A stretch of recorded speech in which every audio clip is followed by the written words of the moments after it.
ਵਾਹਿਗੁਰੂ ਜੀ ਕਾ ਖਾਲਸਾ ਵਾਹਿਗੁਰੂ ਜੀ ਕੀ ਫਤਿਹ।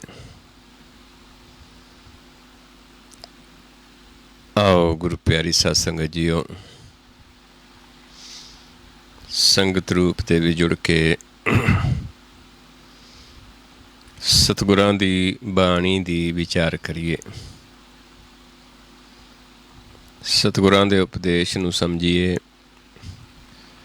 ਮੰਨੀਏ, ਕਮਾਉਣ ਦੀ ਕੋਸ਼ਿਸ਼ ਕਰੀਏ। ਆਪਾਂ ਵਿਚਾਰ ਰਹੇ ਸੀ ਬਾਣੀ ਗੌੜੀ ਰਾਗ, ਭਗਤਾਂ ਦੀ ਬਾਣੀ, ਬਾਬਾ ਕਬੀਰ ਜੀ ਦੀ ਬਾਣੀ ਆਪਾਂ ਵਿਚਾਰੀ ਸੀ ਕੱਲ। ਗੌੜੀ ਰਾਗ ਦੇ ਵਿੱਚ ਅੱਜ ਆਪਾਂ ਵਿਚਾਰ ਕਰਾਂਗੇ ਬਾਬਾ ਨਾਮਦੇਵ ਜੀ ਦੀ ਤੇ ਬਾਬਾ ਰਵਿਦਾਸ ਜੀ ਦੀ।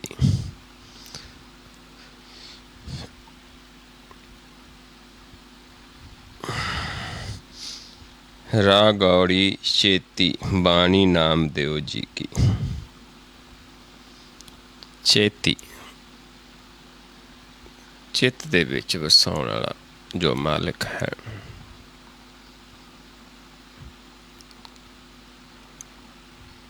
ਇੱਕ ਓੰਕਾਰ ਸਤਿਗੁਰ ਪ੍ਰਸਾਦ।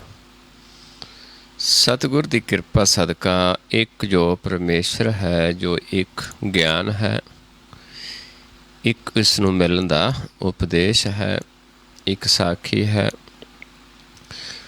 ਇੱਕ ਹੈ। ਉਸ ਇੱਕ ਦਾ ਗਿਆਨ ਸਤਿਗੁਰ ਤੋਂ ਸਾਨੂੰ ਪ੍ਰਾਪਤ ਹੁੰਦਾ ਹੈ, ਸਤਿਗੁਰ ਦੀ ਕਿਰਪਾ ਦੇ ਨਾਲ ਪ੍ਰਾਪਤ ਹੁੰਦਾ ਹੈ। ਰਹੋ ਪੰਕਤੀਆਂ ਨੇ। ਦੇਵਾ ਪਾਹਨ ਤਾਰੀ ਵਾਲੇ ਵੀ ਪਰਮੇਸ਼ਰ ਹੈ, ਪੱਥਰਾਂ ਨੂੰ ਵੀ ਤਾਰ ਦਿੰਦਾ ਹੈ। ਰਾਮ ਕਹਿਤ ਜਨ ਕਸ ਨਾ ਤਰੇ। ਤੇ ਜਿਹੜਾ ਜਨ ਰਾਮ ਨੂੰ ਜਿੱਥੇ ਬੋਲਦਾ ਹੈ, ਰਾਮ ਜਿਨ੍ਹਾਂ ਜਨਾਂ ਦੇ ਦੁਆਰਾ, ਉੱਥੇ ਫਿਰ ਕਿਉਂ ਨਹੀਂ ਤਰ ਸਕਦਾ ਜੀਵ? ਕਿਉਂਕਿ ਜਿੱਥੇ ਭਗਤਾਂ ਦੀ ਗੁਰੂ ਸਾਹਿਬਾਨ ਨੇ ਸਮਝਾਇਆ ਹੈ ਕਿ ਆਪ ਜਦੋਂ ਰਾਮ ਸਾਨੂੰ ਗਿਆਨ ਦਿੰਦਾ ਹੈ, ਫਿਰ ਅਸੀਂ ਕਿਉਂ ਨਹੀਂ ਤਰ ਸਕਦੇ? ਤਰ ਸਕਦੇ ਹਾਂ, ਕਿਉਂਕਿ ਉਹ ਤਾਂ ਪੱਥਰਾਂ ਨੂੰ ਉਤਾਰ ਲੈਂਦਾ ਹੈ।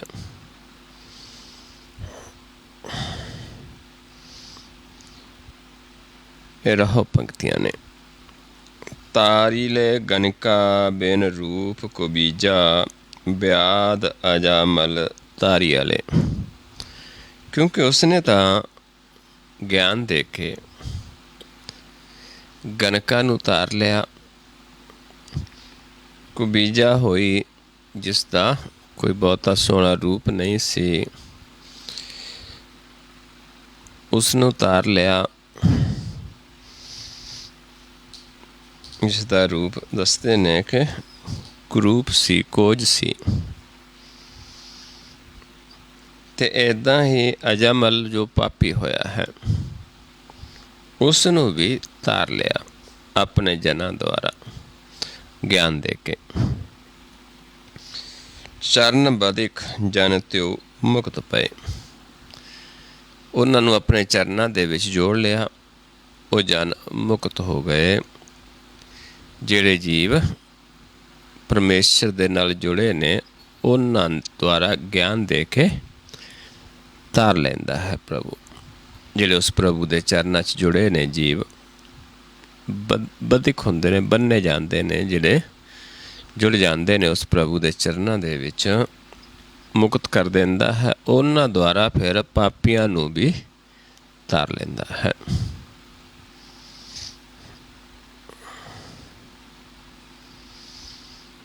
ਹਾਂ ਬਲ ਬਲ ਜਿਨ ਰਾਮ ਕਹੇ।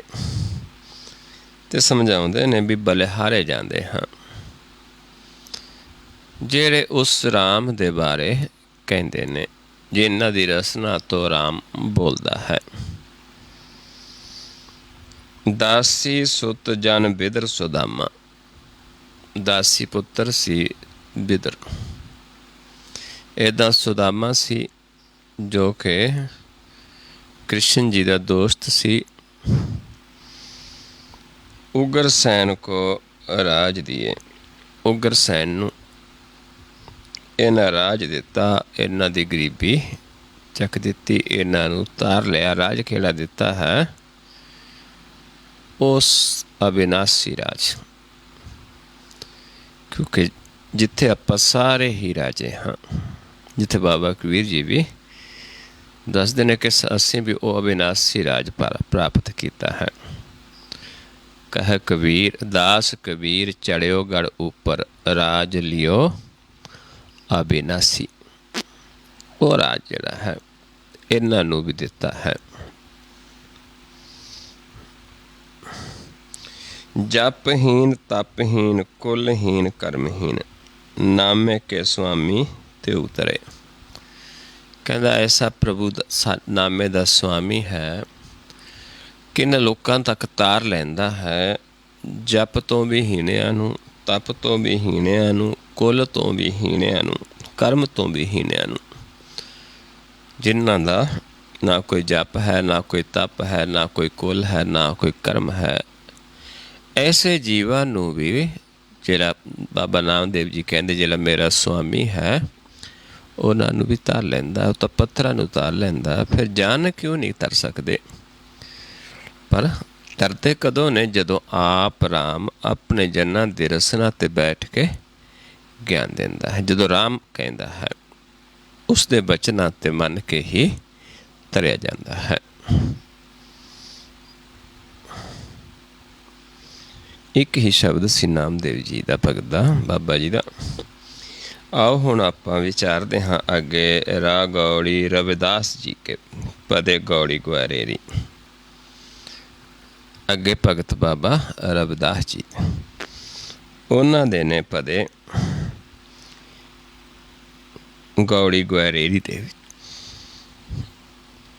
ਇੱਕ ਓਂਕਾਰ ਸਤਨਾਮ ਕਰਤਾ ਪੁਰਖ ਗੁਰ ਪ੍ਰਸਾਦ।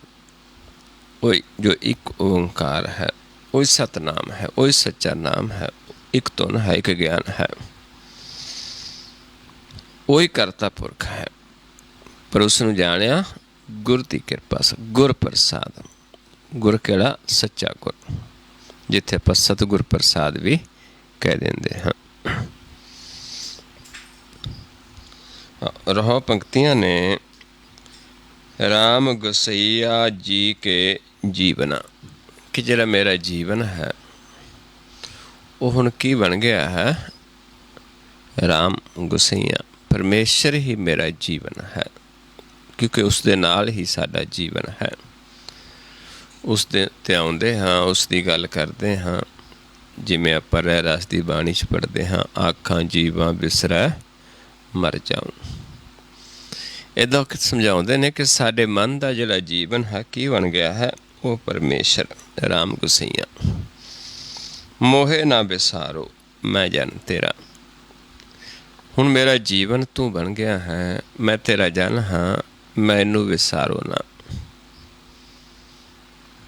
क्योंकि ते तो बिना मेरा जीवन नहीं है। ये रहो पंक्तियां ने। मेरी संगत पोच सोच दिन राती, मेरा कर्म कुटिलता जन्म को भाती। समझाउंदे ने भी जिहड़ा मेरा जन्म है ते जिहड़ा मेरा कर्म है, ये मेरा बहुता चंगा नहीं है। नीवी जात चों है ते मेरे कर्म कुटिलता ने। पर जिहड़ी मेरी संगत है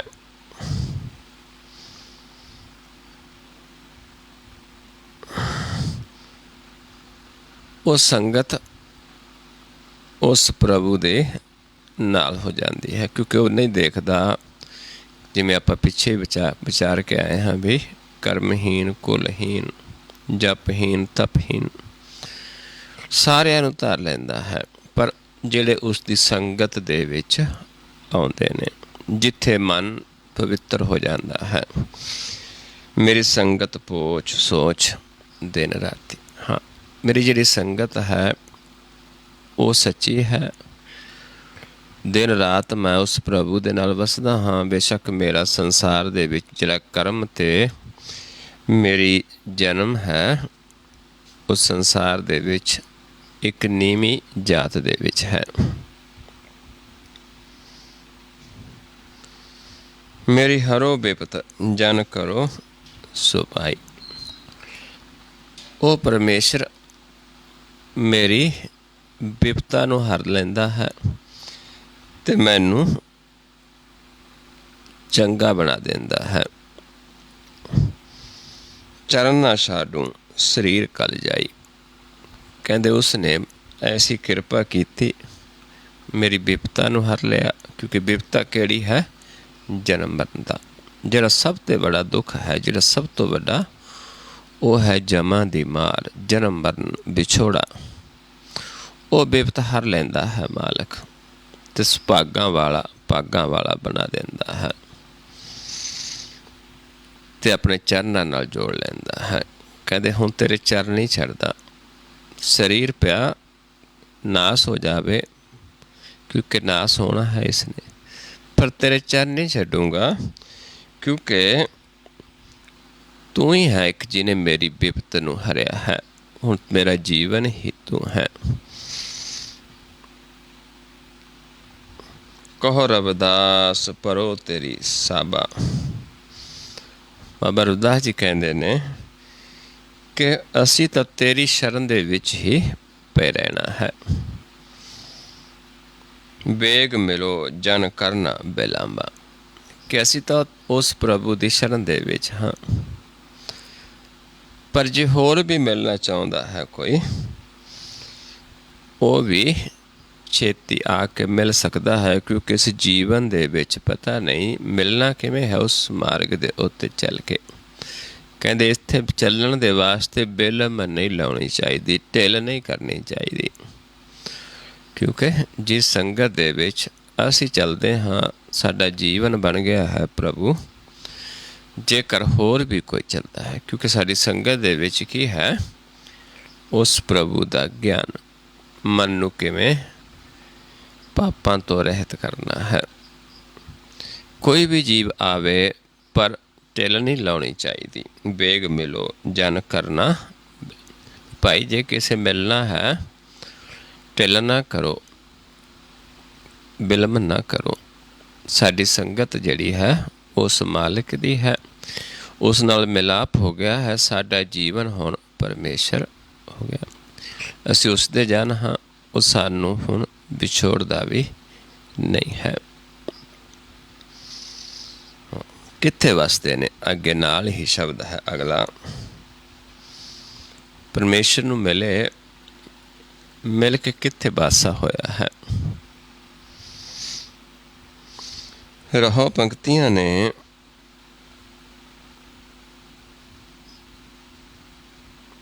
ਅਬ ਮੋਹ ਖੂਬ ਬਤਨ ਗਹਿ ਪਾਈ। ਮਿਲਾਪ ਹੋਇਆ। ਕਹਿੰਦੇ ਕਿੱਥੇ ਹੋ ਗਿਆ? ਕਿਸ ਨੂੰ ਪਾ ਲਿਆ? ਕਿਹੜੇ ਦੇਸ਼ ਦੇ ਵਿੱਚ ਵਾਸਾ ਹੋਇਆ? ਉਹ ਦੇਸ਼। ਅਬ ਮੋਹ ਖੂਬ ਬਤਨ ਗਹਿ ਪਾਈ, ਵੀ ਉਹ ਬਤਨ ਪਾ ਲਿਆ ਜਿਹੜਾ ਬਹੁਤ ਖੂਬਸੂਰਤ ਹੈ। ਉਹਾਂ ਖੈਰ ਸਦਾ ਮੇਰੇ ਭਾਈ। ਉੱਥੇ ਸਦਾ ਹੀ ਖੈਰ ਹੈ, ਉੱਥੇ ਸਦਾ ਹੀ ਸਾਡੀ ਸਲਾਮਤੀ ਹੈ, ਉੱਥੇ ਸਦਾ ਹੀ ਅਸੀਂ ਸੁਖੀ ਹਾਂ। ਉੱਥੇ ਮਾਲਕ ਦਾ ਜੋ ਖੈਰ ਹੈ, ਮਾਲਕ ਦਾ ਜੋ ਖਜ਼ਾਨਾ ਹੈ, ਉਹ ਸਾਨੂੰ ਸਦਾ ਪ੍ਰਾਪਤ ਹੁੰਦਾ ਹੈ।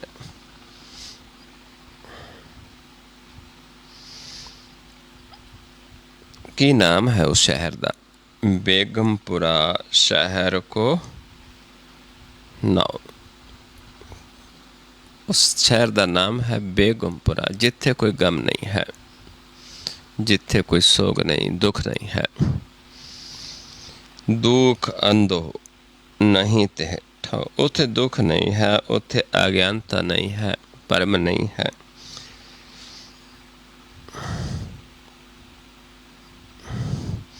ਨਾ ਤਸ਼ਵੀਸ਼ खिराज ना माल, ना कोई तशवीश रखता है उत्थे कोई, ना कोई धन दौलत है, ना कोई जायदाद है, ना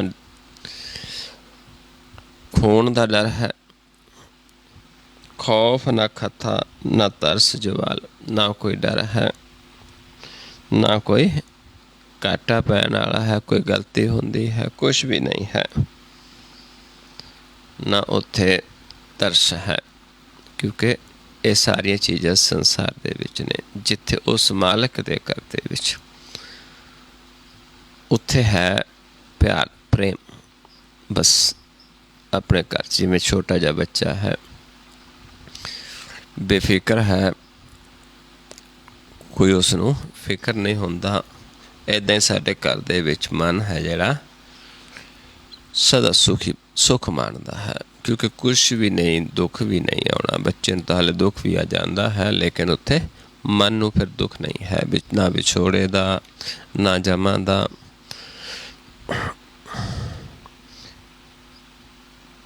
कायम दायम सदा पातशाही, उत्थे फिर जिहड़ी पातशाही है उत्थे दी सदा ही कायम रहिंदी है।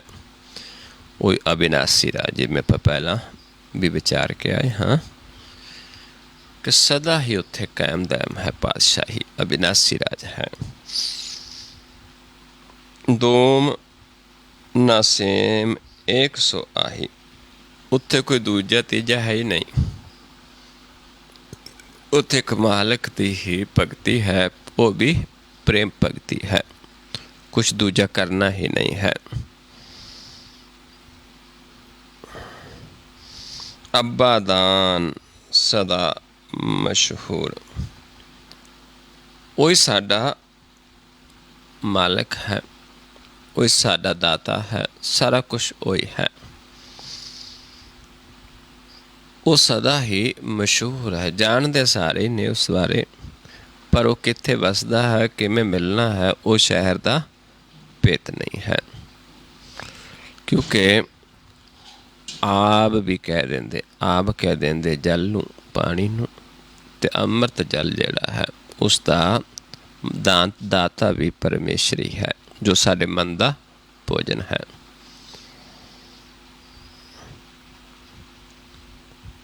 ऊहां गनी बसै मामूर, कहंदे उत्थे है समझो वो मालिक वसदा है, जो सानू सारा कुछ देण वाला है, जिथे असी सदा तृप्त रहंदे हाँ। ना उत्थे कोई दुख है, ना उत्थे अज्ञानता है, ना चिंता है, ना कोई दूजा तीजा है। उत्थे कौन है? उत्थे प्रकाश ही है, प्रकाश दी ही भगती है, परमेश्वरी है।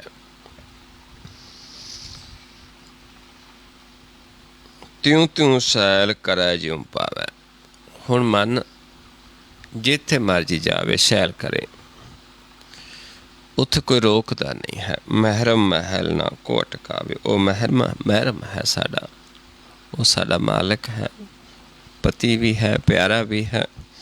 उस दे महल दे विच कोई नहीं रोकदा, जिथे मर्जी जावे मन, जिथे चाहुंदा जांदा है, सैर करदा है। जिवें आपां किसे घर विच जाके जिथे मर्जी घूमीए जां अपने देश विच हाँ, आपां नूं कोई नहीं रोकदा। इदां ही साडा घर जिहड़ा है, 10वां द्वार, बेगमपुरा शहर, तुरी अवस्था, सूख महल, निज महल, थिरकार, बहुत सारे नाम ने गुरबाणी दे विच। गगन, उनमन, तो उत्थे फिर कोई नहीं रोकता जदों असी प्रवेश हो गए। ऐसा दर है मालिक दा, जिस नूं एक बारी मिल जाता है फिर वो छड़दा नहीं है उसनूं। जिवें बाबा कबीर जी समझाउंदे ने, जिह दर आवत जात है, आवत जावते जिथे कोई रोकदा नहीं, सो दर ठाक, जे दर आवत जात है ठाक ना होए, सो दर कैसे छोड़िए जो दर ऐसा होए।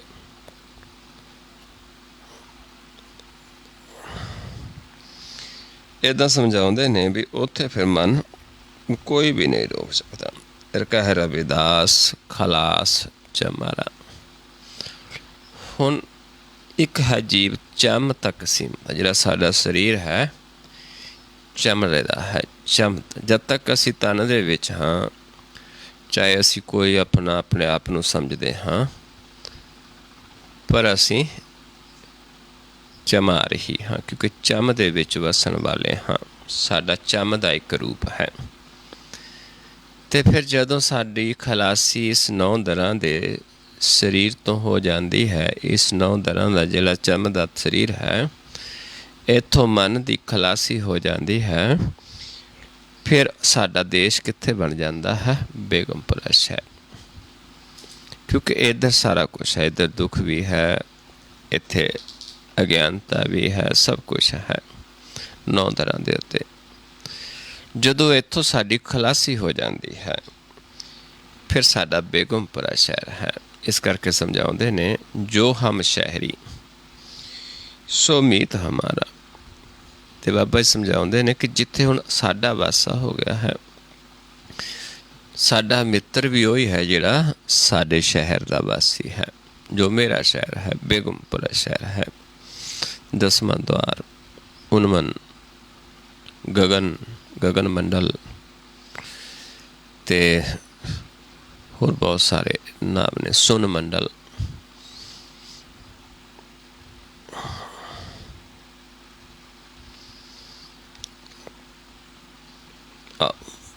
ਅੱਗੇ ਹੈ ਸ਼ਬਦ ਫਿਰ ਬਾਬਾ ਰਵਿਦਾਸ ਜੀ ਦਾ, ਇੱਕ ਓਂਕਾਰ ਸਤਿਗੁਰ ਪ੍ਰਸਾਦ। ਗੌੜੀ ਬੈਰਾਗਨ ਰਵਿਦਾਸ ਜੀ। ਹੁਣ ਜਦੋਂ ਉੱਥੇ ਵਸ ਜਾਂਦਾ ਹੈ ਜੀਵ ਉਸ ਸ਼ਹਿਰ ਦੇ ਵਿੱਚ, ਉਸ ਘਰ ਦੇ ਵਿੱਚ, ਅਤੇ ਫਿਰ ਬਾਲਕ ਵਣਜ ਦੇ ਵਿੱਚ ਲਾ ਦਿੰਦਾ ਹੈ ਜੀਵ ਨੂੰ। ਹੁਣ ਬਾਬਾ ਰਵਿਦਾਸ ਜੀ ਸਮਝਾਉਂਦੇ ਨੇ ਕਿ ਹੁਣ ਸਾਨੂੰ ਵਣਜ 'ਚ ਲਾ ਦਿੱਤਾ। ਕਿਹੜਾ ਵਣਜ ਹੈ? ਜਿਹੜਾ ਉਸ ਮਾਲਕ ਦੇ ਨਾਮ ਦਾ। ਰਹੋ ਪੰਕਤੀਆਂ ਨੇ, ਕੋ ਵਣਜਾਰੋ ਰਾਮ ਕੋ ਮੇਰਾ ਟਾਂਡਾ ਲਾਦਿਆ ਜਾਏ ਰੇ। ਟਾਂਡਾ ਕਹਿ ਦਿੰਦੇ ਨੇ ਗੱਡੇ ਨੂੰ, ਤਾਂਗੇ ਨੂੰ। ਜਿਵੇਂ ਪਹਿਲਾਂ ਆਪਾਂ ਹੁਣ ਵੀ ਦੇਖਦੇ ਹਾਂ ਪਿੰਡਾਂ ਦੇ ਵਿੱਚ ਗੱਡਿਆਂ 'ਤੇ, ਰੇੜਿਆਂ 'ਤੇ ਸਮਾਨ ਵੇਚਣ ਆਉਂਦੇ ਨੇ। ਇੱਥੇ ਟਾਂਡਾ ਕੀ ਹੈ? ਸਰੀਰ। ਕਿਉਂਕਿ ਸਰੀਰ 10 ਦੁਆਰਾਂ ਦਾ ਹੈ।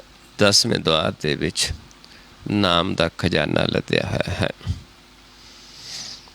ਅਤੇ ਹੋਕਾ ਦਿੰਦੇ ਨੇ ਕਿ ਹੈ ਕੋਈ ਵਣਜਾਰਾ ਜਿਹੜਾ ਨਾਮ ਦਾ ਵਣਜ ਕਰਨਾ ਚਾਹੁੰਦਾ ਹੋਵੇ, ਨਾਮ ਦਾ ਗਿਆਨ ਲੈਣਾ ਚਾਹੁੰਦਾ ਹੋਵੇ, ਕੋਈ ਵਣਜਾਰਾ ਹੋਵੇ, ਲੈ ਸਕਦਾ ਹੈ। ਜਿਵੇਂ ਆਪਣੇ ਪਿੰਡਾਂ 'ਚ ਸੌਦਾ ਵੇਚਣ ਆਉਂਦੇ ਨੇ, ਜੇ ਅਸੀਂ ਉਸ ਦਾ ਵਣਜ ਕਰਨਾ ਹੋਵੇ, ਕੋਈ ਸੌਦਾ ਲੈਣਾ ਹੋਵੇ, ਉਸ ਤੋਂ ਲੈ ਸਕਦੇ ਜਿਸ ਦੇ ਕੋਲ ਉਹ ਸੌਦਾ ਹੁੰਦਾ ਹੈ। ਇੱਦਾਂ ਹੀ ਬਾਬਾ ਰਵਿਦਾਸ ਜੀ ਸੌਦਾ ਵੇਚਣ ਆਏ ਨੇ, ਪਰ ਆਏ ਕਿਸ ਦਾ? ਨਾਮ ਦਾ।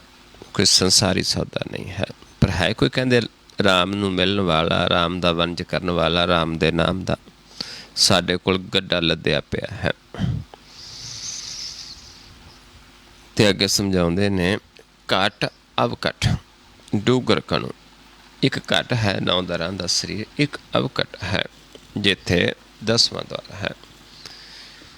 ਹੁਣ ਦੋਨਾਂ ਦੇ ਵਿਚਾਲੇ ਇੱਕ ਭਵਸਾਗਰ ਆ ਜਾਂਦਾ ਹੈ, ਬਹੁਤ ਡੂੰਘਾ ਹੈ, ਡੂੰਘਾ ਕਣੂ। ਘਟ ਆਵ ਘਟ ਡੂਗਰ ਕਣਾ, ਇੱਕ ਨਿਰਗੁਣ ਬੈਲ ਹਮਾਰ। ਅਤੇ ਜਿਹੜਾ ਸਾਡਾ ਬੈਲ ਹੈ ਨਿਰਗੁਣ ਹੈ, ਕਿਉਂਕਿ ਸਰਗੁਣ ਨਹੀਂ ਹੈ। ਸਰਗੁਣ ਡੁੱਬ ਸਕਦਾ ਹੈ, ਨਿਰਗੁਣ ਨਹੀਂ। ਇਹ ਸਾਡੇ ਕੋਲ, ਕਿਉਂਕਿ ਸਾਰਾ ਨਿਰਗੁਣ ਦਾ ਖੇਡ ਹੈ, ਨਿਰਾਕਾਰ ਦਾ ਖੇਡ ਹੈ, ਅਦਿਸ਼ਟ ਦਾ ਖੇਡ ਹੈ। ਇਸ ਕਰਕੇ ਉਹ ਬੈਲ ਬਲਦ ਜਿਹੜਾ ਦਿਸਦਾ ਨਹੀਂ, ਨਿਰਗੁਣ ਹੈ। ਰਮਈਏ ਸੋ ਇੱਕ ਬੇਨਤੀ, ਮੇਰੀ ਪੂੰਜੀ ਰਾਖ ਮੁਰਾਦ। ਉਸ ਮਾਲਕ ਦੇ ਅੱਗੇ ਇੱਕੋ ਬੇਨਤੀ ਹੈ ਕਿ ਇਹ ਪੂੰਜੀ ਜਿਹੜੀ ਹੈ ਤੂੰ ਰਾਖੀ ਕਰਨੀ ਹੈ, ਕਿਉਂਕਿ ਭਵਸਾਗਰ ਹੈ, ਵਿਚਾਲੇ ਡੂੰਘਾ ਹੈ, ਤੂੰ ਇਸ ਨੂੰ ਡੁੱਬਣ ਤੋਂ ਬਚਾਉਣਾ ਹੈ, ਤੂੰ ਰਾਖੀ ਕਰਨੀ ਹੈ। ਹੋਂ ਬੰਜਾਰੋ ਰਾਮ ਕੋ ਸਹਿਜ ਕਰੋ ਵਪਾਰ। ਕਹਿੰਦੇ ਮੈਂ ਬੰਜਾਰਾ ਹਾਂ ਰਾਮ ਦਾ, ਪਰ ਮੈਂ ਸੰਸਾਰੀ ਵਸਤਾਂ ਦਾ ਵਣਜ ਨਹੀਂ ਕਰਦਾ, ਮੈਂ ਸਹਿਜ ਦਾ ਵਣਜ ਕਰਦਾ ਹਾਂ। ਸਹਿਜ ਕਹਿ ਦਿੱਤਾ ਚੌਥੇ ਪਦ ਨੂੰ। ਉਨਮਨ ਬੇਗਮਪੁਰਾ ਸ਼ਹਿਰ ਤੁਰਿਆ, ਸਹਿਜ ਵੀ ਕਿਹਾ ਉਸਨੂੰ, ਜਿੱਥੋਂ ਆਪਾਂ ਪੈਦਾ ਹੋਏ ਹਾਂ। ਸੱਸਾ ਸੋਏ ਸ੍ਰਿਸ਼ਟ ਜਿਨ ਸਾਜੀ, ਸਭਨਾ ਸਾਹਿਬ ਏਕ ਪਿਆ। ਉੱਥੋਂ ਆਪਾਂ ਪੈਦਾ ਹੋਏ ਹਾਂ ਮਾਲਕ ਤੋਂ। ਸੱਸਾ ਸਹਿਜ ਸਭ ਜਗ ਉਪਜਿਆ। ਸਾਰਾ ਕਿੱਥੋਂ ਪੈਦਾ ਹੋਇਆ? ਸਹਿਜ ਤੋਂ।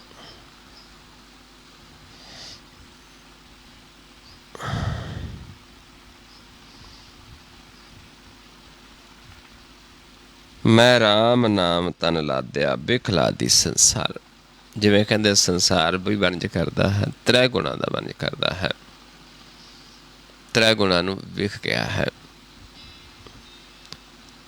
ਤੇ ਸਾਡੇ ਕੋਲ ਤ੍ਰੈ ਗੁਣਾਂ ਦਾ ਅਸੀਂ ਵਣਜ ਨਹੀਂ ਕਰਦੇ। ਸਾਡੇ ਕੋਲ ਰਾਮ ਨਾਮ ਦਾ ਤਨ ਹੈ। ਮੈਂ ਰਾਮ ਨਾਮ ਤਨ ਲਾਦਿਆ, ਉਹ ਸੱਚਾ ਤਨ ਹੈ ਰਾਮ ਨਾਮ ਦਾ। ਸੰਸਾਰ ਬਿਖ ਲੱਦੀ ਫਿਰਦਾ, ਤ੍ਰੈ ਗੁਣ ਵਣਜ ਕਰਦਾ ਹੈ। ਮੇਰੇ ਕੋਲ ਸਹਿਜ ਦਾ ਵਣਜ ਹੈ, ਨਾਮ ਦਾ ਵਣਜ ਹੈ। ਉਰਵਾਰ ਪਾਰ ਕੇ ਦਾਨੀਆਂ, ਤੇ ਪਰਮੇਸ਼ਰ ਹੈ ਉਰਵਾਰ ਦਾ ਤੇ ਪਾਰ ਦਾ, ਦੋਨੇ ਪਾਸੇ। ਲੋਕ ਤੇ ਪਰਲੋਕ ਦਾ ਮਾਲਕ ਆਪ ਹੀ ਹੈ, ਆਪ ਹੀ ਦਾਤਾ ਹੈ। ਲਿਖ ਲਿਓ ਆਲ ਪਤਾਲ, ਵੀ ਆ ਗਿਆਨ ਲੈ ਲਓ ਮੇਰੇ ਤੋਂ, ਕਿਉਂਕਿ ਇਹ ਉਹ ਗਿਆਨ ਹੈ ਜੇ ਅਸੀਂ ਲੈ ਲਿਆ, ਇਹ ਲੇਖਾ ਲਿਖ ਲੈਣਾ, ਸਿੱਖ ਲਿਆ, ਇਹ ਸਿੱਖ ਲਈ, ਮੱਤ ਦੇ ਉੱਤੇ ਲਿਖ ਲਈ, ਫਿਰ ਜਮਾ ਦਾ ਡੰਡ ਨਹੀਂ ਲੱਗੇਗਾ। ਕਿਉਂਕਿ ਸਾਨੂੰ ਵੀ ਹੁਣ ਜਮਾ ਦਾ ਡੰਡ ਨਹੀਂ ਲਿਖ ਸਕਦਾ, ਕਿਉਂਕਿ ਅਸੀਂ ਵੀ ਉਸ ਮਾਲਕ ਨੂੰ ਜਾਣ ਲਿਆ ਹੈ, ਜਿਹੜਾ ਇੱਥੇ ਦਾ ਵੀ ਤੇ ਉੱਥੇ ਦਾ ਦਾਨੀ ਹੈ। ਲਿਖ ਲਿਓ ਆਲ ਪਤਾਲ, ਮੋਹ ਜਮ ਡੰਡ ਨਾ ਲੱਗਈ, ਤਜੀਲੇ ਸਰਬ ਜੰਜਾਲ। ਕਹਿੰਦੇ ਅਸੀਂ ਸਾਰਾ ਜੰਜਾਲ ਹੀ ਛੱਡ ਦਿੱਤਾ, ਮਨ ਕਰਕੇ ਕੋਈ ਕਰਮ ਕਰਨੇ ਹੀ ਛੱਡ ਦਿੱਤੇ। ਹੋਰ ਮਨ ਕੀ ਕਰਦਾ ਹੈ? ਉਸ ਪ੍ਰਭੂ ਦੇ ਨਾਮ ਦਾ ਵਣਜ, ਸਹਿਜ ਦਾ ਵਣਜ ਕਰਦਾ ਹੈ। ਇਸ ਕਰਕੇ ਸਾਨੂੰ ਜਮ ਦਾ ਡੰਡ ਨਹੀਂ ਲੱਗੇਗਾ। ਪਰ ਜਿਹੜਾ ਇਹ ਗਿਆਨ ਲੈ ਲੇਗਾ ਸਾਰਾ ਉਸ ਮਾਲਕ ਦਾ, ਜਿਸ ਨੇ, ਜਿਹੜਾ ਇੱਧਰ ਦਾ ਵੀ ਮਾਲਕ ਹੈ ਤੇ ਉੱਧਰ ਦਾ ਵੀ, ਉਰਵਾਰ ਦਾ ਵੀ ਹੈ ਤੇ ਪਾਰ ਦਾ ਵੀ। ਕਹਿੰਦੇ ਉਹ ਜਿਹੜਾ ਲਿਖ ਲਿਓਗਾ, ਗਿਆਨ ਲੈ ਲਿਓਗਾ। ਲਿਖਣਾ ਕਿੱਥੇ ਹੁੰਦਾ? ਹਿਰਦੇ ਦੇ ਵਿੱਚ, ਕੋਈ ਕਾਗਜ਼ ਦੇ ਉੱਤੇ ਨਹੀਂ ਹੈ। ਜਿਹਨੂੰ ਮਹਾਰਾਜ ਸਮਝਾਉਂਦੇ ਨੇ, ਕਲੋ ਮਸਾਜ ਨਹੀਂ ਕਿਆ ਸਦਾਈਆ, ਹਿਰਦੈ ਹੀ ਲਿਖ ਲਿਓ। ਸਦਾ ਸਾਹਿਬ ਕੇ ਰੰਗ ਰਹੋ, ਕਬੂ ਨਾ ਟੁੱਟ ਸਨੇਹੋ। ਕਲੋ ਮਸਾਜ ਨਹੀਂ ਜਾਏ ਸੀ, ਲਿਖਿਆ ਪੀ ਨਾਲੇ ਜਾਏ, ਨਾਨਕ ਸਹਿ ਪ੍ਰੀਤ ਨਾ ਜਾਏ ਸੀ, ਤੁਰ ਛੋਡੀ ਸੱਚਾ ਪਏ। ਇਸ ਕਰਕੇ ਉਹ ਲਿਖ ਲਓ, ਫਿਰ ਜਮਾ ਦਾ ਡੰਡ ਨਹੀਂ ਲੱਗੇਗਾ। ਜਿਨ੍ਹਾਂ ਨੇ ਇਹ ਗਿਆਨ ਲੈ ਲਿਆ ਤੇ ਜੰਜਾਲ ਨੂੰ ਛੱਡ ਦਿੱਤਾ। ਜੈਸਾ ਰੰਗ ਕੁਸੁੰਭ ਕਾ, ਤੈਸਾ ਇਹ ਸੰਸਾਰ। ਇਹ ਸੰਸਾਰ ਜਿਹੜਾ ਹੈ, ਇੱਕ ਛਿਨ 'ਚ ਜੀਵ ਛੱਡ ਕੇ ਚਲੇ ਜਾਂਦਾ, ਜਿਵੇਂ ਰਾਤ ਨੂੰ ਛੱਡ ਜਾਂਦੇ ਹਾਂ। ਕੁਸੁੰਭ ਦਾ ਤਰ੍ਹਾਂ ਹੈ, ਇੱਕ ਦਿਨ ਪੱਕਾ ਛੱਡ ਕੇ ਚਲੇ ਜਾਣਾ ਇਸ ਸਰੀਰ ਨੂੰ, ਸੰਸਾਰ ਤੋਂ। ਮੇਰੇ ਰਮਈਏ ਰੰਗ ਮਜੀਠ ਕਾ, ਕਹੋ ਰਵਿਦਾਸ ਜਮਾਲ। ਤੇ ਬਾਬਾ ਰਵਿਦਾਸ ਜੀ ਸਮਝਾਉਂਦੇ ਨੇ, ਕਹਿੰਦੇ ਨੇ ਕਿ ਜਿਹੜਾ ਸੰਸਾਰ ਦਾ ਰੰਗ, ਇਹ ਕੁਸੁੰਭ ਦਾ ਰੰਗ ਹੈ, ਜਿਹੜਾ ਇੱਕ ਛਿਨ ਵਿੱਚ ਉਤਰ ਜਾਂਦਾ ਹੈ। ਲੇਕਿਨ ਸਾਡਾ ਜੋ ਰਮਈਆ ਹੈ, ਰਾਮ ਰਮਿਆ ਹੋਇਆ ਹੈ, ਅਰਥਾ ਮਾਲਕ ਹੈ, ਪ੍ਰਭੂ ਹੈ, ਉਸ ਦਾ ਰੰਗ ਮਜੀਠ ਦਾ ਰੰਗ ਹੈ। ਜਦੋਂ ਇੱਕ ਵਾਰੀ ਚੜ੍ਹ ਗਿਆ, ਉਤਰਦਾ ਨਹੀਂ ਹੈ। क्योंकि माया का रंग एक बिलम नहीं लगती उतरने नूं, लेकिन प्रभु का रंग है जदों एक बारी चढ़ गया उतरता नहीं है।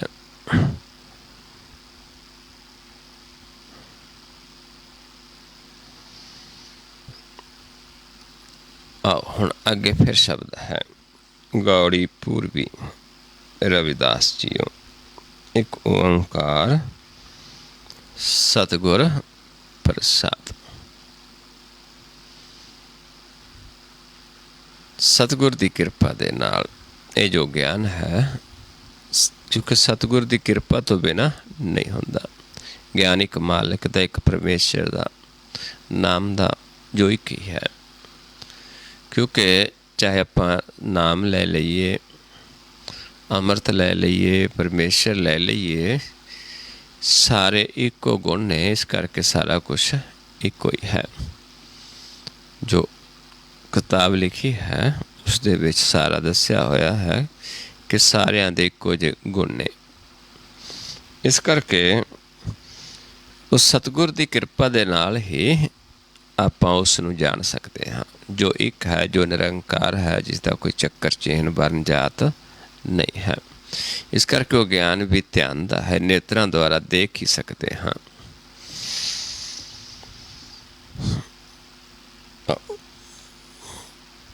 रहो पंक्ति है शब्दी सगल पवन के नायका एक छिन दर्श दिखाए जी। सारे पवनां दा, सारे पवन त्रै पवन संसार दे ने, चौथा पद मालक दा है। इधर भी बसदा उधर भी, सारे दा मालक आप है। ते ओ है प्रभु तू एक छिन दर्श दिखा दे। हुण ये कौन है? ये जिहड़ी बाणी है, जिमें जदों कोई जीव इस मार्ग ते चलदा है, जिमें बाबा जी रविदास जी उस घर विच वसे ते उन्हां नूं वरज करन वास्ते जिमें आपां विचार के आए कि होका देंदे ने कि है कोई वणजारा राम दा। ते हुण इत्थे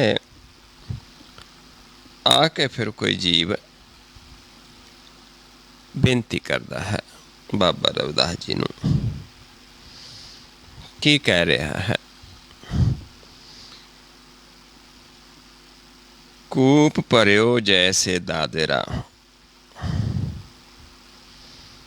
कश देश विदेश ना बूझ। भी जिमें एक डड्डू खूह विच पै जांदा है, उस नूं बाहर दी कोई सोझी नहीं है, उसदे वास्ते खूह ही सारा कुछ है। जिमें आपां भी देखते हाँ संसार के लोग ने जिहड़े, ये कहते अगे कुछ नहीं है, पर लोक है ही नहीं, ये लोक ही सारा कुछ है। खूह दे डड्डू की तरह है, क्योंकि दूजा देखे ही नहीं, ज्ञान ही नहीं है। इदां कहते जीव बेनती करता कि मेरा हालत भी यही है जिमें एक खूह का डड्डू है, मैनू होर कोई ज्ञान नहीं किसी पासे का। मेरा ऐसा मेरा मन विख्या बमोहिया, किश आरा पारा ना सूझ। यह जा मेरा मन है, ये जिहड़ी त्रै गुण माया है, विख है, इहदे विच मोया गया है। एक खूह है, अंधकूप है, इस करके मैनू कोई इस तो आरे पारे की सोझी हो नहीं है कि कुछ होर भी है। मैनू ये लगता है कि यही सारा कुछ है, यही सच है। कि सानू हुण उसका ज्ञान दिओ। मलन भई मत बादबा, तेरी गत लखी ना जाए। हे प्रभु, मेरी मत है जिहड़ी मलीन हो गई है, इस करके ना तो मैनू अपने दा ज्ञान है, ना तेरी गत जान सकता हाँ। क्योंकि जब तक साडी मत निर्मल नहीं हुंदी, मन निर्मल नहीं हुंदा, प्रभु की पहचान नहीं हुंदी, प्रभु का मिलाप नहीं हुंदा, जब तक असी सुच्चे नहीं हुंदे, सच नूं प्राप्त नहीं कर सकते। सुच होए तां सच पाइए।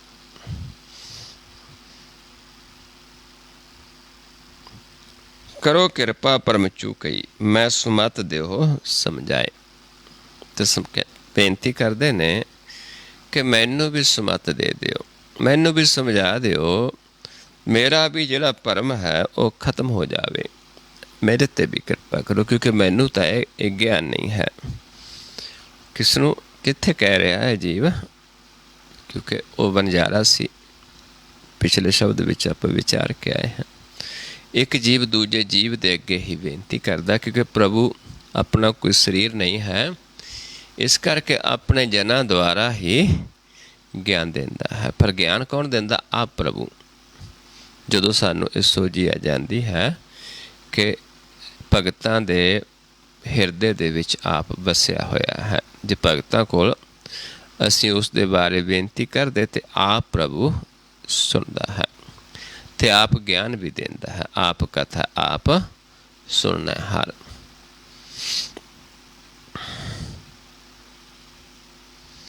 जोगीश्वर पावे नहीं तो गुण कथन अपार। ਹੁਣ ਜੋਗੀ ਵੀ ਸੀ ਜਿਹੜੇ, ਉਹ ਵੀ ਨਹੀਂ ਪਾ ਸਕੇ। ਇਸ ਕਰਕੇ ਜਿਹੜੇ ਇਹ ਗੁਣ ਨੇ, ਕਿਉਂਕਿ ਇਹ ਗੁਣ ਤਾਂ ਜਦੋਂ ਮਾਲਕ ਦਿੰਦਾ ਹੈ ਉਹੀ ਪ੍ਰਾਪਤ ਹੁੰਦੇ ਨੇ। ਉਸ ਦੇ ਗੁਣ ਨੇ, ਅਪਾਰ ਨੇ, ਤੇ ਬਾਬਾ ਜੀ ਨੂੰ ਇਹ ਸੌਂਪੇ ਨੇ, ਖਜ਼ਾਨਾ ਸੌਂਪਿਆ ਹੋਇਆ ਹੈ। ਇਹ ਕਥਨ ਉਹੀ ਕਰ ਸਕਦਾ ਹੈ ਜਿਸ ਨੂੰ ਇਸ ਕਰਮ ਦੇ ਵਿੱਚ ਲਾਉਂਦਾ ਹੈ। ਕਰਮ ਮਿਲੈ ਆਖਣ ਤੇਰਾ ਨਾਮ, ਜਿਤ ਲਗ ਤਰਨਾ ਹੋਰ ਨਾਹੀ ਥਾਉ। ਪ੍ਰੇਮ ਭਗਤ ਕੈ ਕਾਰਨ ਕਹੋ ਰਵਿਦਾਸ ਜਮਾਲ। ਤੇ ਬਾਬਾ ਕਬੀਰ ਜੀ, ਰਵਿਦਾਸ ਜੀ ਸਮਝਾਉਂਦੇ ਨੇ ਕਿ ਇਹ ਜਿਹੜੀ ਭਗਤੀ ਹੈ ਪ੍ਰਭੂ ਦੀ, ਇਹ ਪ੍ਰੇਮ ਭਗਤੀ ਹੈ। ਇੱਕ ਕਿਹੜਾ ਗਿਆਨ ਦਿੰਦੇ ਨੇ? ਪ੍ਰੇਮ ਦਾ। ਵੀ ਪ੍ਰੇਮ ਨਾਲ ਹੀ ਉਸ ਪ੍ਰਭੂ ਨੂੰ ਪਾਇਆ ਜਾ ਸਕਦਾ ਹੈ। ਜੇ ਅਸੀਂ ਕਹੀਏ ਕੁਛ ਉਸ ਦੇ ਗੁਣਾਂ ਬਾਰੇ ਦੱਸ ਸਕਾਂਗੇ, ਨਹੀਂ। ਸਿਰਫ ਇੱਕ ਸੱਚਾ ਗੁਰ, ਸੱਚਾ ਉਪਦੇਸ਼ ਲੈਣਾ ਹੈ, ਜਿਹਦੇ ਦੁਆਰਾ ਮਨ ਜਿਹੜਾ ਅੰਧਕੂਪ 'ਚੋਂ ਬਾਹਰ ਆ ਜਾਂਦਾ ਹੈ। ਇਹ 9 ਦਰਾਂ ਦੇ ਅੰਧਕੂਪ 'ਤੋਂ ਬਾਹਰ ਹੋ ਜਾਂਦਾ, ਕਿਉਂਕਿ ਇੱਥੇ ਬੇਕਾਰ ਨੇ।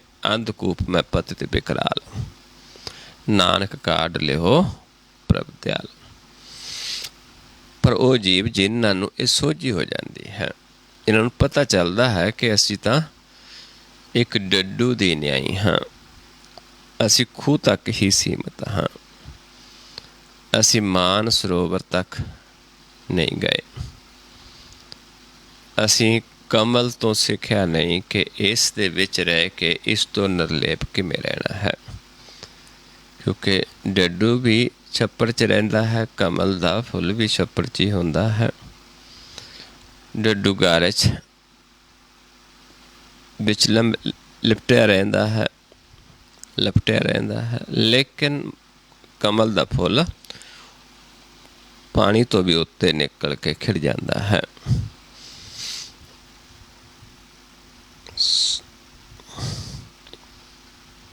ਸੋ ਆਓ ਨਾਲ ਨਾਲ ਆਪਾਂ ਪ੍ਰੇਮ ਭਗਤੀ ਦਾ ਅਭਿਆਸ ਵੀ ਕਰੀਏ, ਕਿਉਂਕਿ ਪ੍ਰੇਮ ਭਗਤੀ ਹੀ ਹੈ।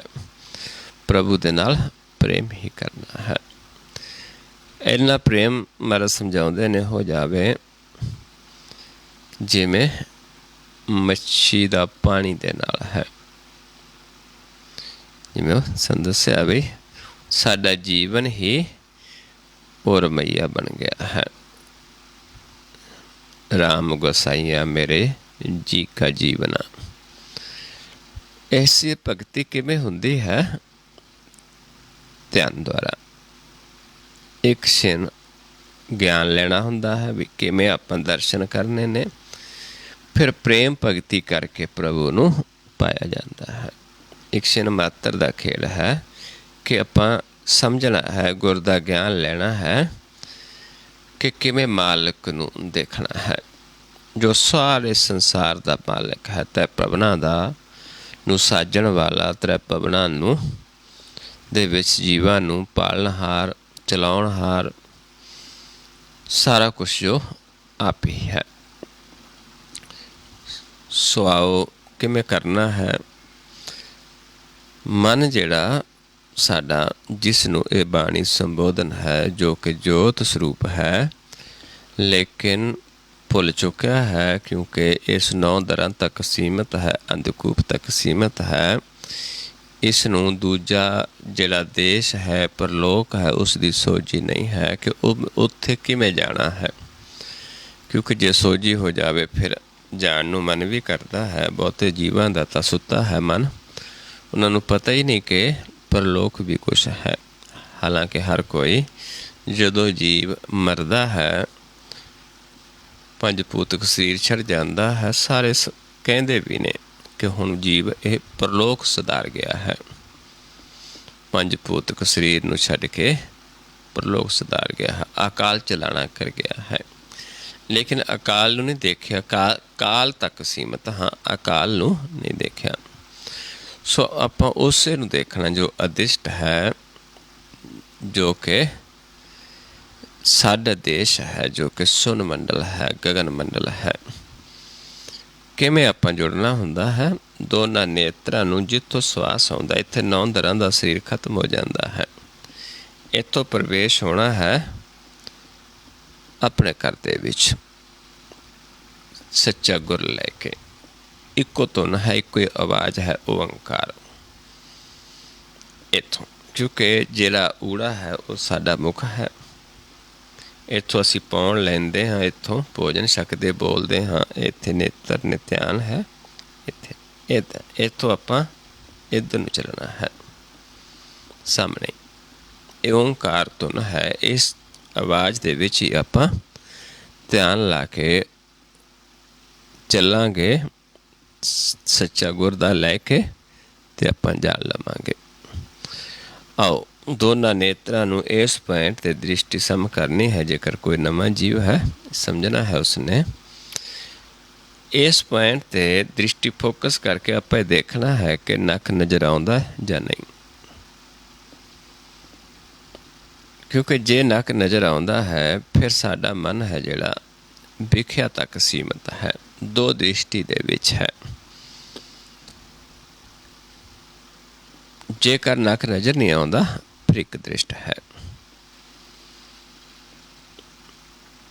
ਇੰਨਾ ਆਪਾਂ ਦੇਖਣਾ ਹੈ। ਜੇ ਨੱਕ ਦਿਸਦਾ ਹੈ, ਫਿਰ ਆਪਾਂ ਇਹ ਦੇਖਣਾ ਕਿ ਕਿਸ ਪਾਸੇ ਤੋਂ ਦਿਸਦਾ ਹੈ, ਕਿਸ ਪਾਸੇ ਸਾਡਾ ਧਿਆਨ ਜ਼ਿਆਦਾ ਹੈ। ਸੱਜੇ ਹੈ, ਇਸ ਪਾਸੇ ਨੱਕ ਨਜ਼ਰ ਆਏਗਾ ਸਾਰਾ ਹੀ, ਇਸ ਪਾਸੇ ਸਾਰਾ ਧਿਆਨ ਹੈ, ਸੱਜੇ ਪਾਸੇ ਹੈ, ਤਮੋਗੁਣੀ ਹਾਂ। ਇਸ ਪਾਸੇ ਨਜ਼ਰ ਆਏਗਾ ਰਜੋਗੁਣੀ ਹਾਂ, ਖੱਬਾ ਪਾਸਾ। ਜੇ ਦੋਨੋਂ ਵਿਚਾਲੇ ਨਜ਼ਰ ਆਉਂਦਾ, ਦੋਨੋਂ ਪਾਸੇ ਤੋਂ ਸਤੋਗੁਣ ਹੈ। ਇਹਨਾਂ ਆਪੇ ਨੂੰ ਪਹਿਚਾਨਣਾ ਹੈ। ਇੱਥੋਂ ਫਿਰ ਆਪਾਂ ਅੱਗੇ ਚੱਲਾਂਗੇ, ਆਵਾਜ਼ ਦੇਵਾਂਗਾ ਕਿ ਧਿਆਨ ਸਾਹਮਣੇ ਲੈ ਕੇ ਆਈਏ। ਫਿਰ ਆਪਾਂ ਸਾਹਮਣੇ ਦੇਖਣਾ ਹੈ। ਪਹਿਲਾਂ ਇਸ ਪੁਆਇੰਟ 'ਤੇ ਇਹਦਾ ਆਪੇ ਦੀ ਪਹਿਚਾਣ ਕਰਨੀ ਹੈ ਕਿ ਸਾਡਾ ਧਿਆਨ ਕਿਸ ਪਾਸੇ ਜ਼ਿਆਦਾ। ਅਸੀਂ ਇੱਕ ਦ੍ਰਿਸ਼ਟ ਹਾਂ ਕਿ ਦੋ ਦ੍ਰਿਸ਼ਟ ਹਾਂ। ਇੱਥੋਂ ਮੈਂ ਆਪ ਜੀ ਨੂੰ ਆਵਾਜ਼ ਦੇਵਾਂਗਾ ਕਿ ਧਿਆਨ ਸਾਹਮਣੇ ਲੈ ਕੇ ਆਓ, ਆਪਾਂ ਸਾਹਮਣੇ ਦੇਖਣਾ ਹੈ।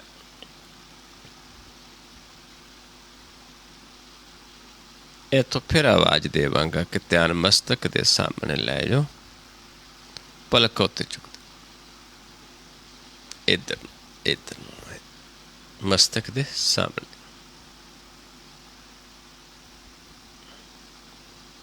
ਫਿਰ ਜਦੋਂ ਕਹਾਂਗਾ ਸਾਹਮਣੇ, ਫਿਰ ਸਾਹਮਣੇ ਲੈ ਕੇ ਆਉਣਾ। ਫਿਰ ਜਦੋਂ ਕਹਾਂਗਾ ਸਮ ਕਰਕੇ ਦੇਖੋ, ਫਿਰ ਦ੍ਰਿਸ਼ਟੀ ਫੋਕਸ ਕਰਕੇ ਫਿਰ ਆਪਣੇ ਆਪ ਨੂੰ ਦੇਖਣਾ ਹੈ। ਜੇ ਕੋਈ ਨਵਾਂ ਜੀਵ ਜੇ ਨੱਕ ਦਿਸਦਾ ਹੈ, ਫਿਰ ਉਸਨੇ ਦੇਖਣਾ ਹੈ ਕਿ ਦਿਸ ਨੂੰ ਹਟ ਗਿਆ। ਜੇ ਦਸ ਨੂੰ ਹਟ ਗਿਆ ਤੇ ਇੱਕ ਦ੍ਰਿਸ਼ਟ ਹੋ ਗਿਆ। ਉਸ ਤੋਂ ਬਾਅਦ ਫਿਰ ਧਿਆਨ ਮਾਰਗ ਦੇ ਵਿੱਚ ਆਪਾਂ ਚੱਲ ਸਕਦੇ ਹਾਂ। ਸੋ ਆਓ ਸਾਰੇ ਨਿੱਤ ਸਮ ਕਰਕੇ ਆਪੇ ਨੂੰ ਦੇਖੋ ਪਹਿਲਾਂ ਕਿ ਸਾਡਾ ਧਿਆਨ ਕਿਸ ਪਾਸੇ। ਅਸੀਂ ਇੱਕ ਦ੍ਰਿਸ਼ਟ ਹਾਂ ਕਿ ਦੋ ਦ੍ਰਿਸ਼ਟ ਹਾਂ? ਜੇ ਦੋ ਦ੍ਰਿਸ਼ਟ ਹਾਂ ਤਾਂ ਸੱਜੇ ਪਾਸੇ ਧਿਆਨ ਹੈ, ਖੱਬੇ ਹੈ ਜਾਂ ਵਿਚਾਲੇ? ਆਓ ਦੇਖੋ।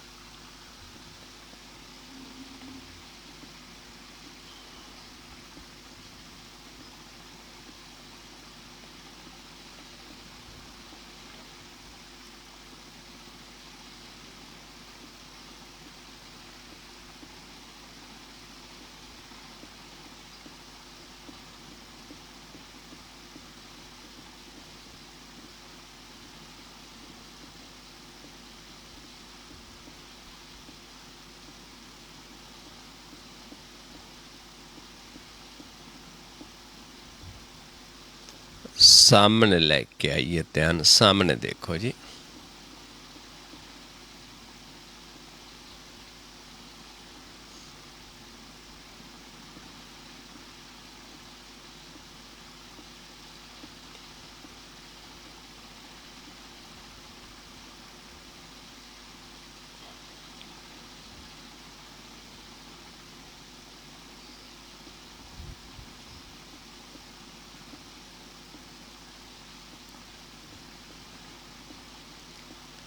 मस्तक दे सामने लै जो, पलका उत्ते चुक दो।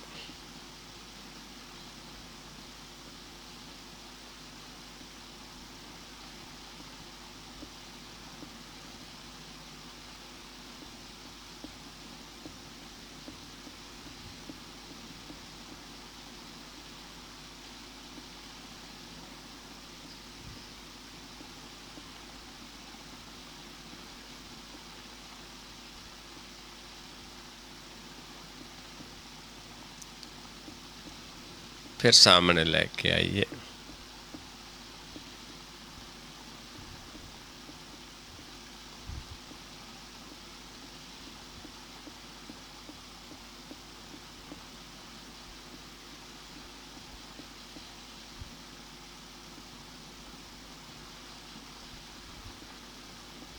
सम करके देखो अपने आप नू, दृष्टि फोकस करके देखो अपने आप नू कि नक नज़र आउंदा जां नहीं।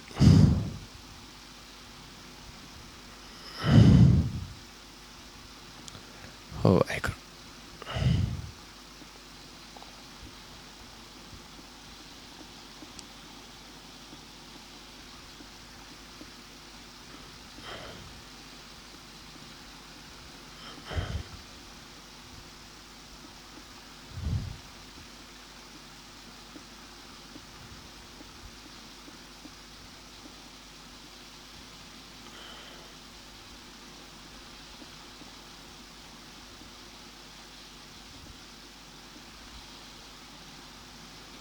जे नक नज़र आउणों हट गया सी एक दृष्ट, हाँ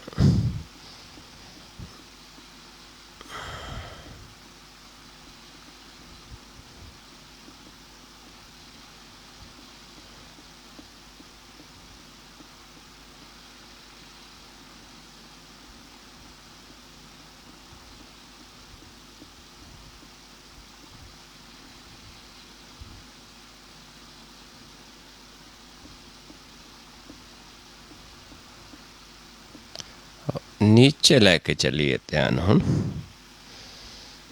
बिल्कुल रिलैक्स नीचे देखना है। लोइन नीचे करने ने, नीचे लोइन कर रहा हूँ, ले साजन कटमा है। गुर दा ज्ञान ले लिया, हुण आपां नीचे देखना है, बिल्कुल रिलैक्स देखना है। जो थल्ले विछया चादर जो भी है उस तो थोड़ा ऊपर, फर्श तो थोड़ा ऊपर देखने की कोशिश करनी है। इत्थे प्रकाश सानू अनुभव होना शुरू हो जाएगा।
और सम करके देखे अपने आप नूं फिर।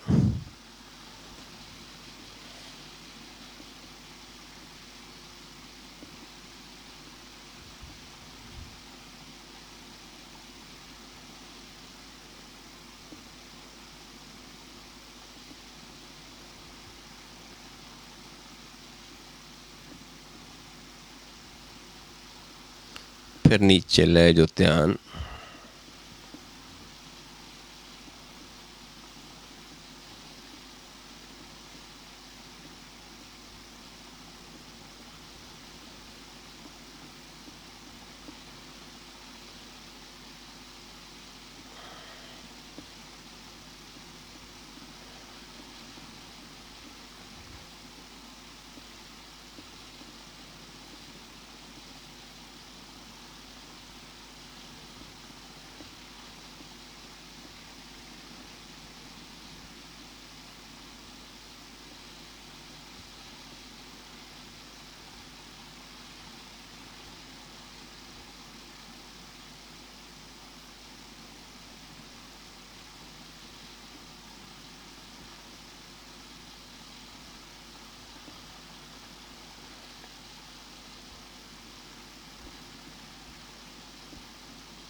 सम करके देखे अपने आप नूं।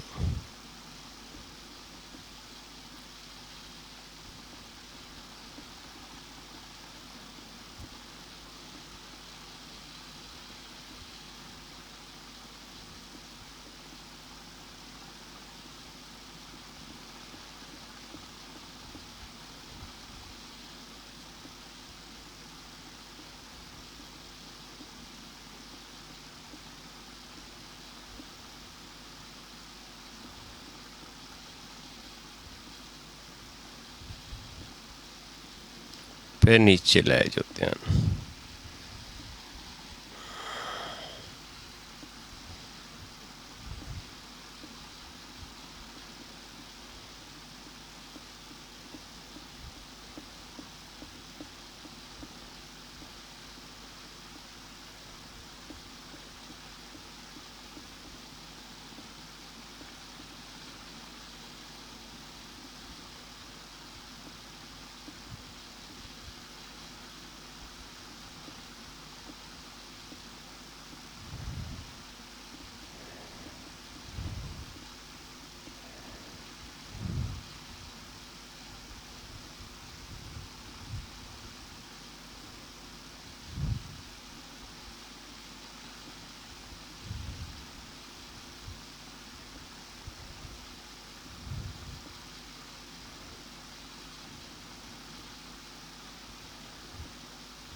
ਫਿਰ ਸਮ ਕਰਕੇ ਦੇਖੇ ਆਪਣੇ ਆਪ ਨੂੰ।